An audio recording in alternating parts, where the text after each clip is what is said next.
Aqui nas minhas mãos, de maneira digital, está um dos livros mais vendidos de todos os tempos. Um livro que vendeu mais de 50 milhões de exemplares. E um livro que inaugurou um tipo de literatura. Mais do que um tipo de literatura, inaugurou um produto. Um produto que, a partir do momento que ele foi lançado, esse produto estaria sendo reverberado na sociedade e consumido, e cada vez mais consumido. Eu estou falando do livro do senhor Dale Carnegie, Como Fazer Amigos e Influenciar Pessoas. O primeiro livro de autoajuda. O primeiro livro que trouxe para o ser humano uma reflexão que nas suas mãos estavam as respostas para que as mudanças pudessem estar acontecendo. Eu gosto muito dos processos de autoajuda. Eu vejo que levar esta responsabilidade para as pessoas é algo muito positivo, é algo muito bom. Uma curiosidade a respeito do Sr. Dale Carnegie e uma curiosidade a respeito do livro Como Fazer Amigos e Influenciar Pessoas. O Dale Carnegie, ele escreveu parte dos seus pensamentos, graças ao seu tutor espiritual, graças ao seu pastor. Na época, e numa época de muita depressão, as igrejas, eram muito procuradas.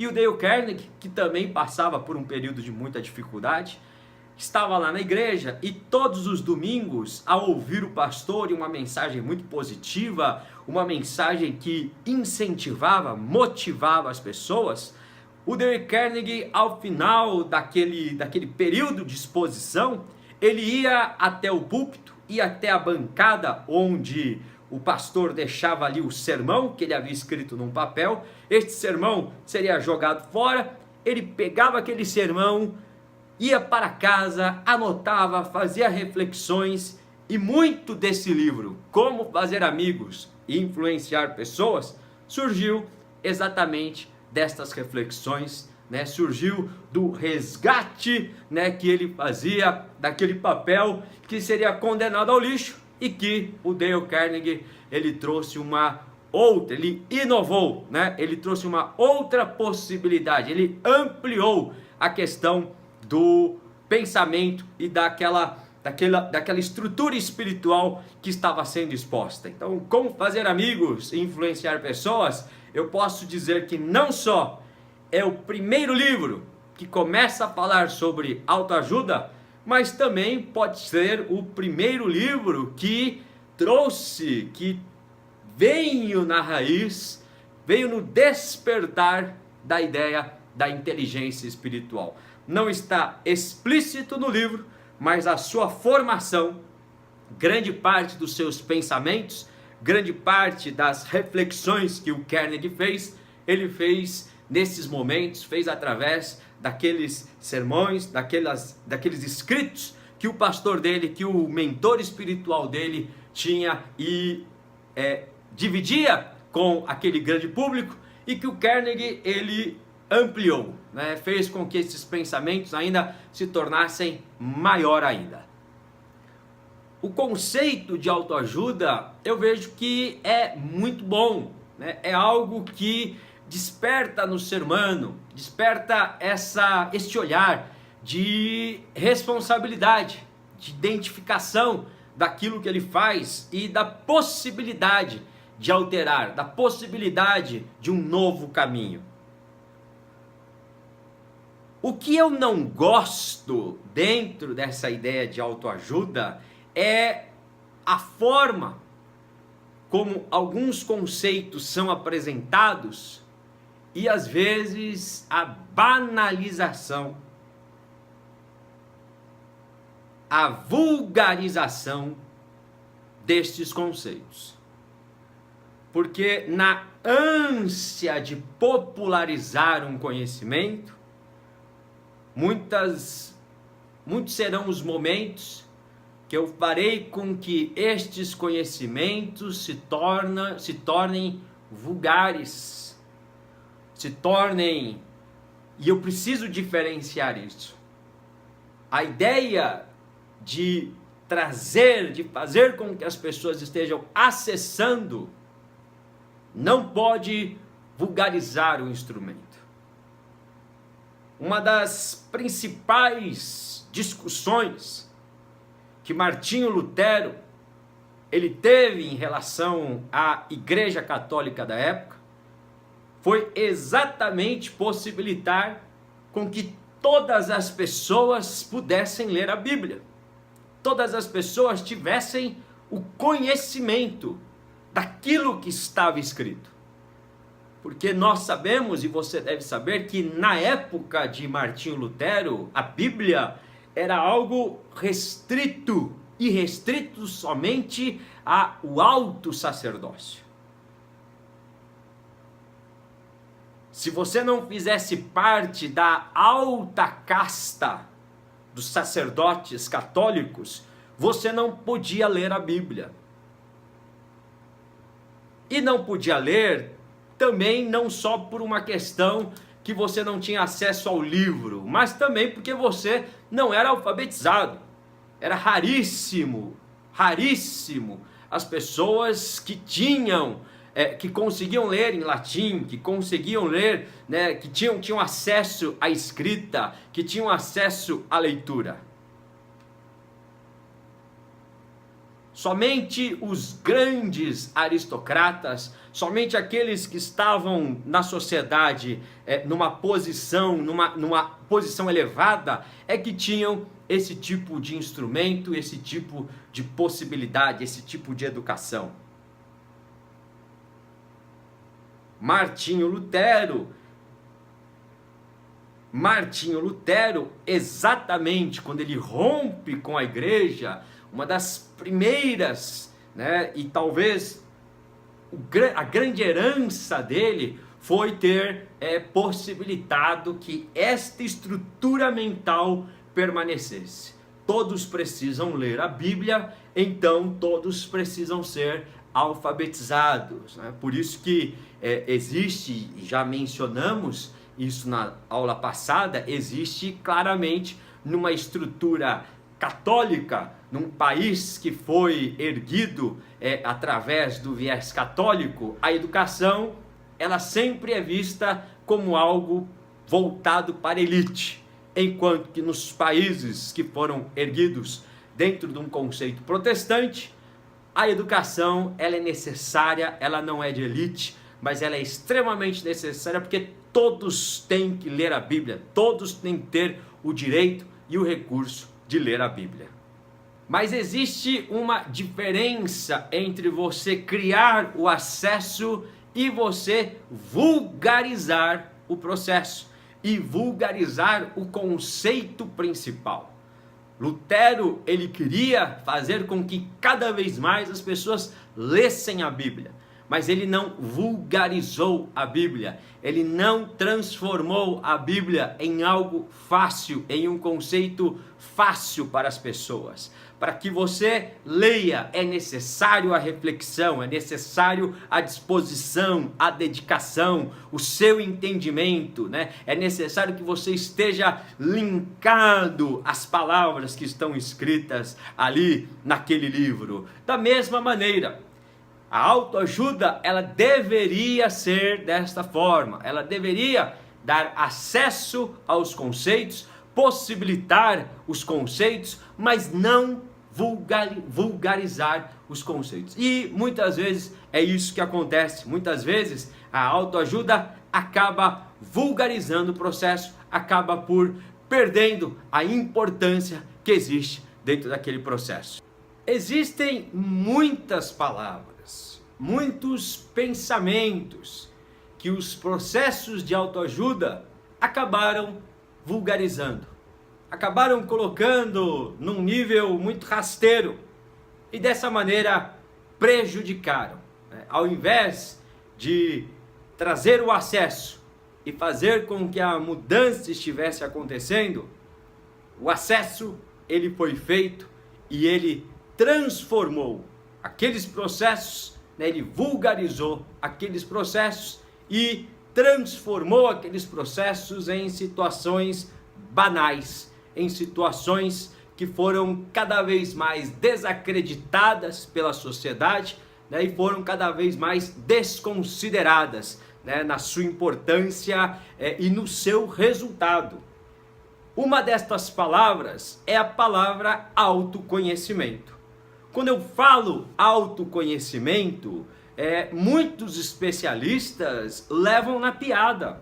Muitos especialistas já associam esta ideia de autoconhecimento com algum guru motivacional, algum livro de autoajuda. E autoconhecimento talvez seja um dos processos mais ricos e uma das descobertas que o ser humano fez nesses últimos 100 anos, que talvez seja a maior de todas as descobertas no sentido comportamental e no sentido de resultado de vida. Porque quando eu percebo que eu posso escolher e dessa maneira alterar a minha vida, desta maneira alterar os resultados da onde eu estou, quando eu tenho essa percepção,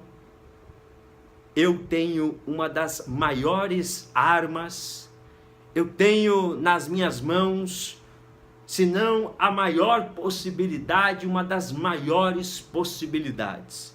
Existe um empresário chamado Chris Gardner, um empresário americano. Além de empresário, é escritor, um escritor de muito sucesso. Seus livros são best-sellers, vendem milhões e milhões de cópias pelo mundo. De cara, talvez você não lembre, mas se eu colocar um outro referencial, um filme chamado Em Busca da Felicidade, um filme do Will Smith, e que também ele contracena com o seu próprio filho, talvez estas lembranças, talvez este referencial ajude você a saber quem é o Chris Gardner. O Chris Gardner exatamente é o personagem do Will Smith. E ele existiu. Aquela história é verdadeira. Hoje o Chris Gardner é um empresário de sucesso, é alguém que dá palestras ao redor do mundo inteiro, e o ano passado ele esteve aqui no Brasil. Estive com ele, conversamos, foi um tempo muito rico, um tempo de uma troca muito especial, né? Estive lá na palestra que ele ministrou aqui na cidade de São Paulo, e também foi de uma riqueza e de um aprendizado, né, incrível, né? E a energia que o Chris Gardner tem, né, a sua dinâmica, a história de vida dele, realmente é algo que contagia as nossas vidas. Ele fala algo muito interessante, né? Ele fala algo a respeito e principalmente de uma cena marcante do filme, a cena do banheiro, né? A cena onde ele acaba indo morar no banheiro porque ele não tem para onde ir, e aquela cena em especial ele traz para a palestra, ele faz uma reflexão bem importante sobre ela. E ele fala algo muito forte, ele fala que todos os dias quando ele acordava pela manhã, e ele estava ali naquele banheiro com o filho dele, e ele se olhava no espelho, o que ele conseguia ver era: você está neste lugar por sua causa, você é responsável por estar aqui. Talvez um pensamento muito duro para alguns, mas ao mesmo tempo libertador na construção daquilo que ele fez. Porque se eu sou responsável, e ele continua dizendo isso, se eu sou responsável por estar aqui, as mesmas escolhas que eu fiz para me trazer aqui, então este mesmo poder de escolha eu tenho para me tirar deste lugar. Processo de autoconhecimento o processo de autopercepção, o processo onde você começa a entender que as escolhas, elas não passam de maneira externas, mas elas passam por você. E que você tem o poder sobre elas. Quando começamos a entender isso, começamos a transformar as nossas vidas. E a possibilidade aí de eu realmente encontrar uma posição de bem-estar, eu encontrar uma posição de plenitude, de conquista, isso se torna muito mais presente, isso se torna muito mais real, isso não vira mais uma falácia, isso não vira mais um papinho de gente motivacional ou grandes gurus da autoajuda. Isso se torna uma equação concreta. Uma equação que passa pelo A, pelo B, pelo C e que tem o determinado resultado. O que grandes líderes, grandes inovadores, conquistadores, pessoas que fizeram a diferença, compreenderam. Compreenderam que elas não mais precisavam viver da aprovação, viver dos recursos somente externos. Que maiores e mais ricos eram os recursos que estavam de maneira interna. A palavra autoconhecimento foi uma palavra banalizada, ela foi vulgarizada, ela foi colocada em livros e mais livros, e alguns de péssima qualidade. Outro dia me deram um livro de um desses gurus, desses youtubers da vida, e eu estava vendo ali, obviamente, um livro de frases, e eu não tenho nada contra livros de frases, eu acho sensacional você pegar pensamentos e refletir a respeito deles, acho uma ideia muito interessante. O que eu já achei estranho é que ele se utiliza de frases, né, que são frases de outras pessoas, como se fossem pensamentos dele. Então, já achei um pouco estranho isso, mas ok, né? Como diria o velho guerreiro, no mundo nada se cria, tudo se copia, né? Vamos dar este alvará, este ok para ele. Mas o que eu percebi também é da extrema mediocridade que o livro tem. De algo tão rasteiro, de algo que só traz aquela alegria momentânea, aquele incentivo momentâneo, mas não altera em nada, não faz com que as pessoas realmente passem por um processo, não leva as pessoas para uma mudança em relação às suas vidas. É mais um livro que vulgariza, que traz sim, que traz acesso talvez a pensamentos e a frases que a maioria não pararia para ler todos os livros que essas frases foram faladas e foram ditas, mas vulgariza, banaliza. Quando a palavra autoconhecimento ela tomou esse caminho, né, perdeu-se uma grande oportunidade, né, para que esta arma poderosa ela pudesse permanecer nas nossas mãos, né? Por isso que a primeira parte desse nosso bloco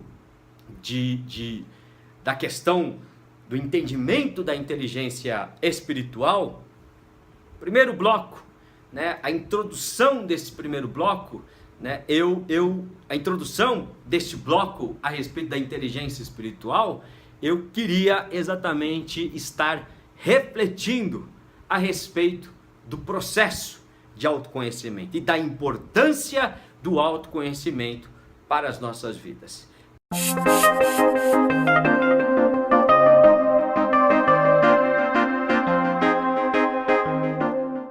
Acho que é importante você saber quem você é, por você mesmo.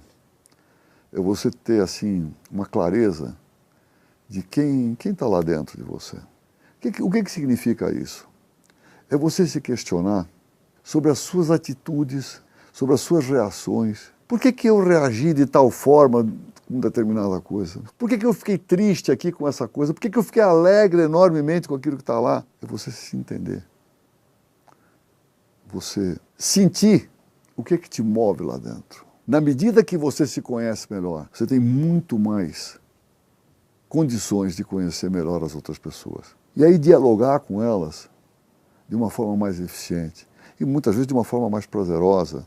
A pessoa se conhecer a si próprio, mesmo que seja minimamente, mas a pessoa saber, entender por que eu sou assim, o que está lá dentro de mim. É fundamental para uma vida alegre, para uma vida feliz e para a felicidade. Eu trabalhei muitos anos com um empresário e dono de uma das grandes redes de televisão do nosso país.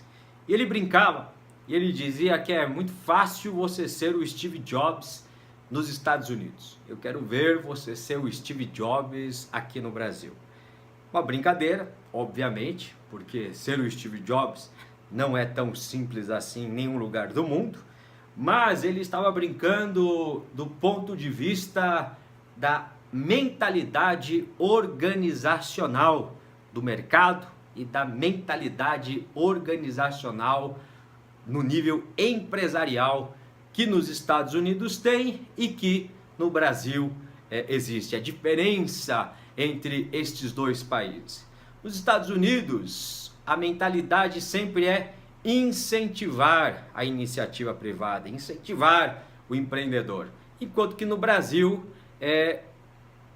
a ideia sempre é paralisar, né? A ideia sempre é dificultar o máximo possível os processos, né? E muito porque o nosso país, ele é um país de corrupção, ele é um país corrupto por natureza, né? E quanto mais processos, quanto mais dificuldades eu criar no meio do caminho para a iniciativa privada, né, maiores serão, né, os agentes corruptores, maiores serão aqueles que vão oferecer os caminhos mais rápidos. Então, acredite, né, esta burocracia ruim, porque tem a burocracia boa, que é a burocracia que faz com que o sistema funcione e padronize, né, numa categoria de qualidade o sistema. Esta é uma boa burocracia. O empresário como Abílio Diniz, que venceu dentro do nosso país, venceu neste mercado e projetou a sua influência comercial e empresarial para mercados internacionais, nós temos que aplaudir de pé. Podemos ter nossas críticas e, óbvio, né, todo ser humano está sujeito, né, a críticas, a situações que você não vai concordar, né, mas quando vemos esse pensamento do empreendedor, aí nós temos que aplaudir de pé e admirar a trajetória deste líder e deste empresário. E neste vídeo, particularmente, eu pesquisei muitos vídeos para estar ilustrando esse nosso período e essa introdução para a inteligência espiritual, a inteligência existencial, e esse foi o melhor, a melhor abordagem, porque como eu queria introduzir o tema com a palavra autoconhecimento, o Abílio, ele resume, né, ele introduz, ele permite que a gente comece a refletir de uma maneira sensacional. Primeira coisa que ele fala é que quem eu sou por mim mesmo. O autoconhecimento vai gerar isso para a minha vida. Vai me dar a noção da importância de saber quem eu sou por mim mesmo. Nós somos uma sociedade que nós não fomos criados para o vínculo interno.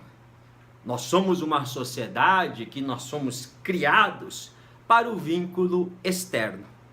Em todas as nossas construções e em todo o pontapé que o ser humano fez, em todos os momentos que nós vamos perceber que a mudança aconteceu, né? Houve uma configuração diferente, nós vamos perceber que sempre essa configuração nos lançou para fora e nunca para nós termos um elo de ligação com nós mesmos. Vou dar alguns exemplos muito simples para as nossas vidas. Num processo, quando nós nascemos, né, a primeira inteligência que nós temos é a inteligência espiritual. Primeira de todas. A primeira inteligência, aquela que nasce com o ser humano, né, não é a inteligência cognitiva. Essa vai se desenvolver. Não é a inteligência emocional, essa também irá se desenvolver. Muito menos a inteligência física, muito menos qualquer outra das inteligências que estão lá dentro e acoplada na teoria das múltiplas inteligências. Não, a primeira delas é a inteligência espiritual, que está ali naquele primeiro momento funcionando, né, principalmente através do instrumento sensorial. Muito da nossa inteligência espiritual, nós vamos estar estudando a respeito, tem muito a ver com a nossa capacidade sensorial, né? Tem a ver com a nossa capacidade de treinar este dispositivo sensorial nas nossas vidas, esse dispositivo vibratório que vai poder nos linkar com determinadas emoções, que vai poder fazer com que estejamos projetando as nossas vidas e dessa maneira criando processos de resiliência, criando processos que vão definir nossos propósitos, nosso caráter, nosso destino, né? Esse processo sensorial, ele é o primeiro que se manifesta ali quando somos bebês. Ali quando acabamos de vir para este mundo, acabamos de nascer. É tão claro isso que a primeira interação que um bebê tem exatamente é por essa inteligência. Quando o pai e a mãe, ou o vínculo que aquele bebê entende que é um vínculo de proteção, de carinho, de amor, aquele vínculo se manifesta, geralmente você vai ver adultos fazendo aquelas gesticulações que fora daquele contexto seriam gesticulações bastante estranhas, o famoso dididido, um ser humano que conversa assim com o outro, ou alguém que você estiver vendo na rua fazendo esse tipo de som que está fora deste contexto, você vai achar e vai suspeitar que aquela pessoa é um pouco estranha, né? Isso é óbvio. Agora, naquele vínculo, quando aquele adulto está diante daquele bebê e, além de tudo, aquele bebê reage de maneira positiva e feliz aos didududá, esse tipo de reação, esse tipo de vínculo se torna muito aceito, né? O que nós não entendemos é que esta reação, tanto entre o adulto quanto entre o bebê, não é o dudidadá. Isso não faz a menor diferença. Isso não é linguagem. Isso não tem uma construção e de maneira cognitiva a criança não consegue nem absorver o que é isso. Muito menos o adulto consegue entender o que ele está falando. O que está acontecendo é que a experiência sensorial, o instrumento sensorial daquele bebê, a sua inteligência espiritual está tão plena que ele consegue sim sentir, ele consegue sim perceber que aquela pessoa que está na frente dela, aquele ser que está na frente dela, que ainda ele também não identifica como uma pessoa, mas aquela ação, aquele movimento é algo que transmite para ele proteção, carinho, portanto é algo que transmite prazer, é algo que transmite bem-estar. Primeiro vínculo, então, que nós temos é o vínculo linkado às nossas sensações, a nossa capacidade de perceber o mundo através deste instrumento sensorial poderoso que é a inteligência espiritual. Nesse período, nós estamos absolutamente livres, nós estamos extremamente poderosos no conceito desta inteligência. Uma criança, um bebê, ele pressente, isso várias experiências demonstram, quando um determinado adulto ele faz mal para aquela criança, aquele bebê ele não consegue ficar no colo daquele adulto. Aquele bebê ele não consegue, quando aquele adulto já se aproxima, aquele bebê chora. Ele não precisa nem ver.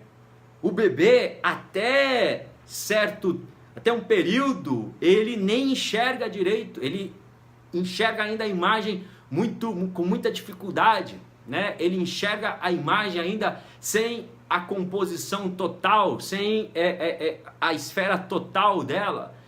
Então, como é que ele sabe, como é que ele percebe o perigo? Ele percebe através da inteligência sensorial, através da inteligência espiritual e deste instrumento que é o seu sensorial. Vai acontecer um fenômeno com ela, que faz parte das nossas vidas, e isso é muito bom. Nós vamos adquirir outras inteligências e outras capacidades. E quando nós adquirirmos a primeira esfera de cognição, e a primeira esfera de cognição demonstrada é a fala, quando nós fizermos isso, né, quando eu digo a primeira demonstrada no sentido de importância social, que quando uma criança pela primeira vez vai falar pai, papai, mamãe, quando a criança pela primeira vez demonstra isso, é uma mudança na relação que acontece com aquela família. Vai ter, obviamente, outras demonstrações do cognitivo funcionando, claro que vai. Mas quando a primeira vez que ela falar, primeira vez que ela mencionar uma palavra, e esta palavra, ela tem um sentido, ela faz um sentido para aquele vínculo daquela família, quando isso acontecer, uma mudança na estrutura da relação vai estar acontecendo. Esse dudu-dadá, esse tipo de vínculo, ele vai sofrer uma alteração.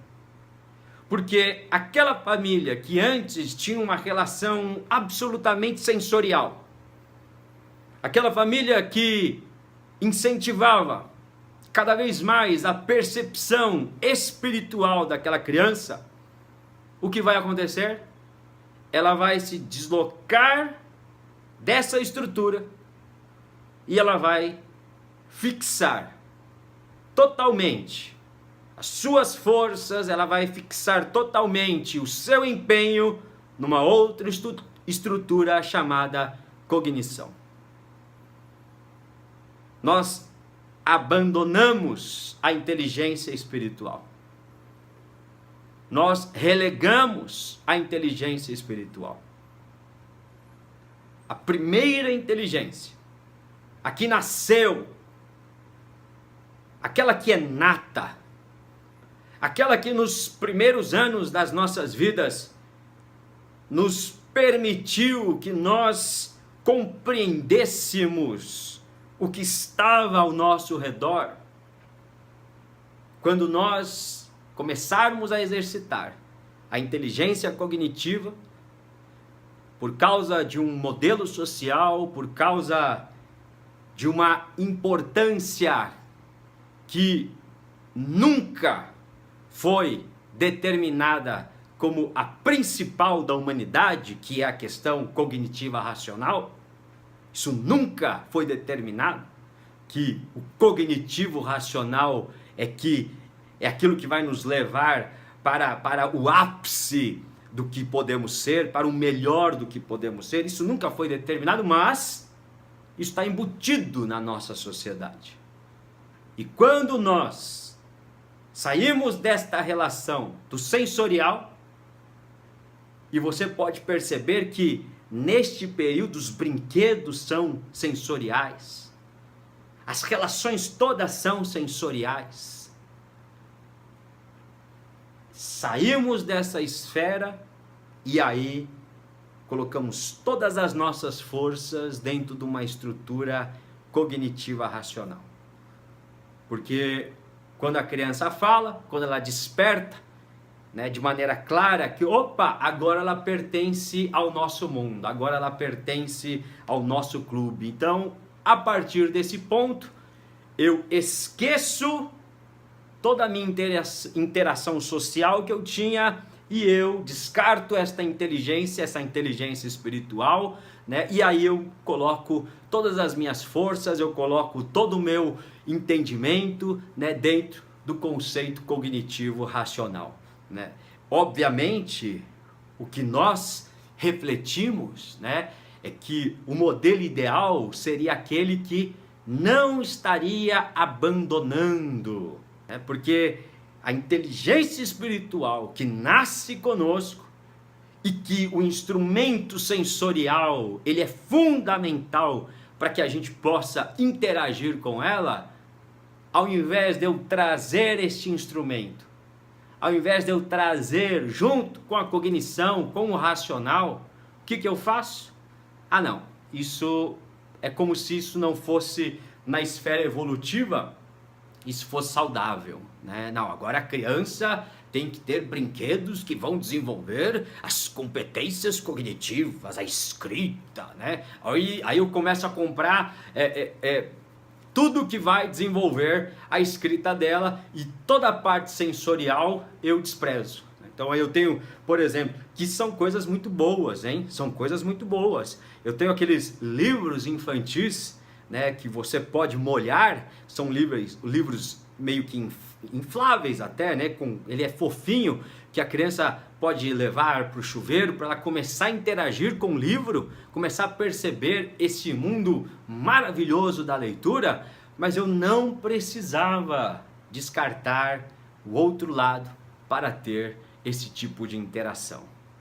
Deste ponto, eu vou ter outros referenciais que farão cada vez mais eu me linkar a situações externas, porque o projeto de cognição, o projeto racional, ele está linkado a um modelo externo.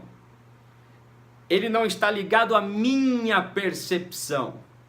Enquanto a inteligência espiritual está ligado à minha percepção, enquanto a inteligência espiritual parte do princípio que o referencial da estrutura e da relação sou eu, na inteligência cognitiva, o referencial não sou mais eu. O referencial se torna tudo aquilo que está ao meu redor. Quanto mais eu colocar força e empenho nessa estrutura, mais distante eu vou estar da inteligência espiritual, portanto, mais distante eu vou estar de mim mesmo.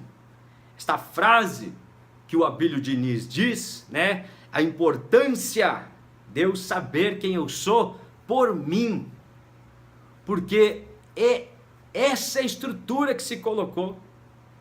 Desde a nossa infância, quando nós começamos a falar, nós perdemos o referencial de quem nós somos. Nós fomos para a escola e desde este ponto começou-se a ser determinado a forma que eu deveria ser, a forma que eu deveria me vestir, que eu deveria usar o meu cabelo, que eu deveria me comportar. Quando eu comecei a me relacionar com as pessoas, a mesma coisa. Quando eu saí da escola e fui para a faculdade, a mesma coisa. Quando eu fui para o mercado de trabalho, a mesma coisa. E este olhar verdadeiro do meu eu ele quase não existe. Tem pessoas que elas não sabem quem elas são. Elas são, num primeiro momento, alguém na sua casa, alguém com a sua família, alguém no seu trabalho, alguém na faculdade, alguém no seu clube, alguém com um amigo X, alguém com um amigo Y. E o problema não é você ter vários vínculos sociais. O problema é você se perder em todos esses vínculos e não ser feliz em nenhum deles, que é o que acontece hoje em dia. Nós temos uma vida social gigantesca, mas nós não temos vínculo, nós não somos felizes, porque o principal deles não existe, que é este vínculo aqui, ó, comigo mesmo. Por isso que isso é muito comum. Quem já principalmente dentro da área comportamental de psicologia, os psicólogos, né? Isso é muito comum, você ver clientes que ele faz sempre o mesmo caminho, só muda o personagem, mas as relações são as mesmas. As mesmas neuroses que ele buscou no A, ele vai buscar no B. Só mudou o cenário. Só mudou o personagem, mas o perfil, a composição são as mesmas. São sempre os mesmos problemas. Pessoas que têm problemas no trabalho, e quando a gente faz um trabalho de coaching profissional e você vai traçar o perfil dessa pessoa nesses últimos anos que ela está trabalhando, né? Os vínculos e os problemas são sempre, eles possuem sempre as mesmas características. Sempre vai acontecer os mesmos problemas.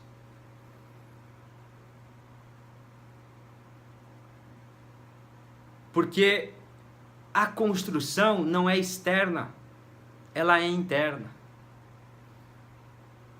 E como não foi nos dado a possibilidade deste aprendizado, porque todo o nosso aprendizado, se você perceber, o maior vínculo que você tem de aprendizado são dois, é na sua casa, com a sua família e na escola. Foram os dois principais eixos do seu aprendizado. Esses dois polos desenvolveram todo o seu caráter.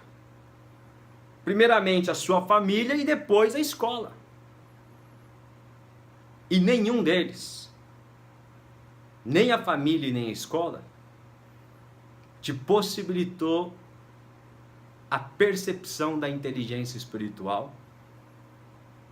Portanto, você realmente construir uma personalidade autêntica, e uma personalidade e um conhecimento do seu eu a partir de você mesmo. Você se conhece pela sua mãe, pelo seu pai, você se conhece pelos seus amigos ao seu redor, você se conhece pelo conceito daquilo que as pessoas falam de você no trabalho, você tem o conhecimento de quem você é por aquilo que os vizinhos dizem.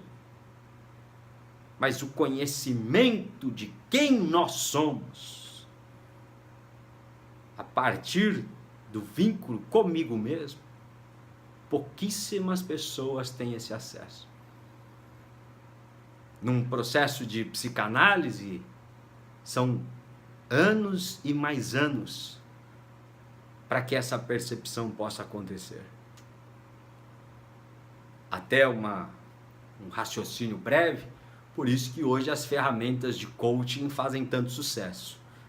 Porque quem que quer ficar num processo freudiano de mais de 10 anos para descobrir quem é? Me dê respostas rápidas para eu entender quem eu sou.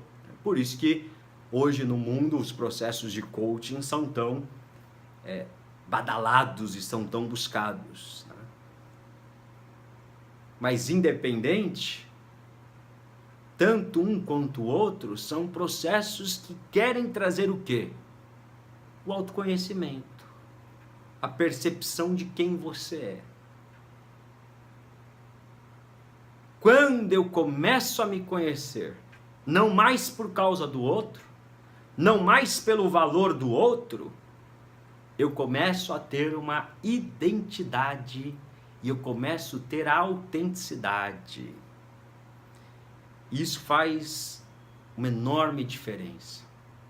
Eu começo aí a voltar a minha vida para aquela inteligência que foi esquecida no berço. A inteligência espiritual.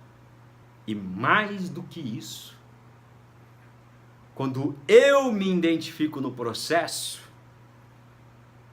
a chance e a possibilidade de eu reduzir as tentativas, tanto da sociedade quanto dos seus personagens, que se transvestem das melhores formas possíveis, mas que no fundo querem prender, querem me limitar, querem me subjugar para uma posição que não é a minha, a chance de eu diminuir a sua influência sobre a minha vida, a chance é gigantesca. A chance é quase que 100%. Você imagina uma vida onde você é livre. Livre. E ser livre não significa que você é anárquico, que você vive numa zona, que você ligou uma chavinha e você quer que o mundo se exploda e você se tornou a pessoa mais egocêntrica do mundo. Não, não é isso. Isso não é autoconhecimento. Exatamente, isso é uma das esferas que falta no autoconhecimento, e a pessoa vai para esse nível de egocentrismo, porque como ela não conhece nada dela mesma, e ela precisa sobreviver, então assim, o que ela tem, ela vai colocar no volume 10. E desprezar tudo que está ao redor dela. E isso é doentio, isso não é saudável. O que eu estou dizendo é, quando você começa a ter um processo e uma ligação íntima com você mesmo, uma percepção, uma autenticidade, quando você percebe que, olha, estes valores, eles não são meus, estes valores não pertencem a mim, esse tipo de ligação não pertence a mim. Quando você começa a separar, quando você começa a olhar para o espelho e não mais ver só uma imagem e um reflexo, mas ver alguém, ver uma pessoa, e uma pessoa que tem coisas maravilhosas e também tem coisas ruins, mas tem coisas sensacionais, tem coisas maravilhosas, tem coisas e tem potenciais prontos para serem oferecidos para este mundo. Quando você começar a ter esta percepção, seus primeiros vínculos com aquele berço vão ser resgatados. A sua inteligência espiritual vai começar a crescer. Que eu começo a me perceber não mais pelos referenciais externos, mas pelo referencial que está dentro de mim. Isso nós podemos falar que isso faz parte dessa estrutura, esta estrutura da inteligência espiritual, e uma estrutura que infelizmente nós como sociedade nós desprezamos, né? Nós simplesmente descartamos porque acreditamos neste modelo, né? Que legal mesmo, bom mesmo, né? Aquilo que vai arrasar é a questão cognitiva, é a questão racional, né? E colocamos toda a nossa energia social, toda a estrutura que temos dentro desta esfera, né, e desprezamos este vínculo que é a sua inteligência existencial e a sua capacidade, né, de sentir, a sua capacidade sensorial, né? Por isso que você vê pessoas, né, infelizes, você vê pessoas que constantemente namoram errado, casam errado, têm amigos errados, têm sócios errados, né, se juntam com as pessoas erradas. Por quê? Porque a sua capacidade de sentir é limitada, né? Por isso que tem pessoas que são voltadas e são viciadas em pornografia, são viciadas em sexo, são viciadas em drogas, são viciadas em tudo aquilo que desperta muito prazer, muita loucura. Por que disso? Porque o seu vínculo espiritual, sua capacidade sensorial não existe. Sua capacidade de sentir está atrapalhada. Ele não foi ensinado da maneira correta. Ele não foi ensinado, né? Não possibilitaram que esta inteligência crescesse dentro dele.